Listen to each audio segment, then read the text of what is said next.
derivation in Islam. One of the things that bothered me a bit is the false Puritanism part, whereby in Malaysia we see that people put more effort in small things like covering of hijabs on women. I mean, if they put all the effort on the small things, instead of the small things and into Riba, I mean, they can make a change. How do we change this kind of mentality? I mean, they see all the pig's DNA in foods, but they don't see the huge riba in front of them in their pockets. So how do we go about this? How do we act on this? No,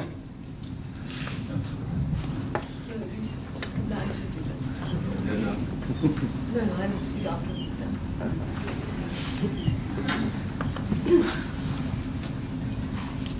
You see, when I was studying the history of Islam in the 20th century, and I realized that the Muslim reformists that started with Abdu and with Al-Afghani, who were the first people. Abdu was the first Muslim to say the interest from the post office is halal. His first fatwa as the Mufti of Egypt was that. And what I saw is that the Christian reform and the Muslim reform share similar patterns. They both the Christian reform, Luther and all these people, they make riba halal. So they created like the Christian banks.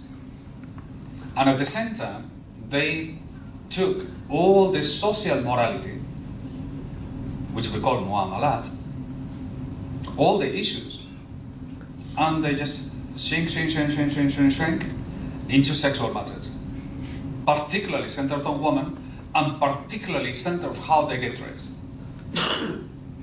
And that is Islam. And then you wonder, but what happened with riba? According to the hadith, Rasul said, riba is 40 times, some other versions say 70 times worse than sexual intercourse with your mother. Never mind. This is insane. I mean, what is a real loaf in relation to that then? Is 70 million times, worse than any loaf. Yet, all we hear about is that. It's all about hijab, hijab, hijab.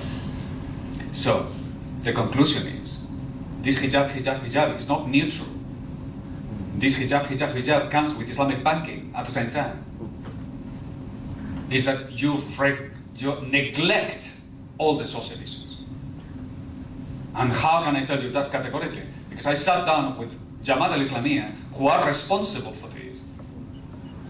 And all the ulama in Malaysia, they come from that background, from that modernist background. Everyone called Ustad must know that this name has been used, it was popularized as a name for ulama, to substitute ulama, by modernists. Ustad is a word used to refer to the master. And it's not surprising that these two Freemason founders of the modernist movement, Jamaluddin al-Afghani and Muhammad Abdu, both non-Freemasons, they introduced two things to the Muslim world. Is to refer to people like Brother Ahmed, or Brother this, or Brother that. We never use that. You don't call somebody, oh, Brother Omar, what are you doing here? Freemasons speak like that, and monks speak like that. Go back to the hadith, go back to the literature, and you will never find this address. And second, they introduced the word Ustad, which means master. Master as in the lodges, which is not an Arabic word, it's a Persian word, never used to refer to ulama. And this is how they tag the new ulama of the modernist world. So Puritanism is rooted in Malaysia strongly. I brought the golden art to Kelantan. Only two people understood it and did something about it. Tuan Guru, who is no longer the Menteri Besar, and Hosham Muse, who is no longer the political leader of the party. And the people who have come after, they have no interest. All they want to do is hudud.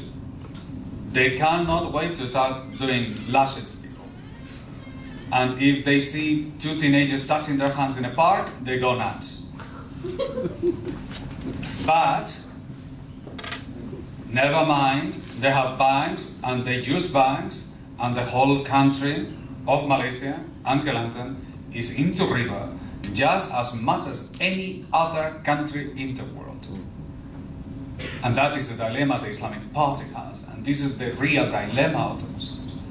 Because the Islamic parties, they have conceded completely on this issue, totally and utterly. They are responsible, in fact, for the situation we find ourselves in.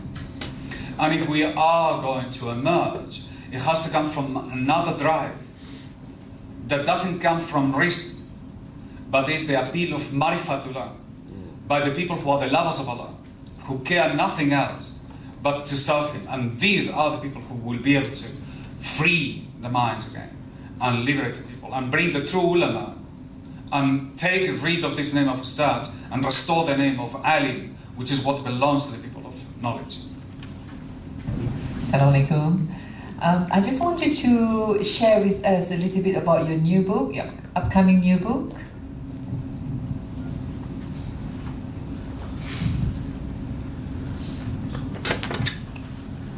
I have a new book which is going to be launched in March 2014. It's my publisher is Norton.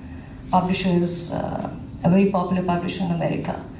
The book captures my narrative of violence against women in the context of Pakistan and subcontinent, but it is also a narrative about my struggle in the parliament for this bill. So it's a boring story, but it also gives you an insight into what the system is, what goes wrong, why is it the way it is.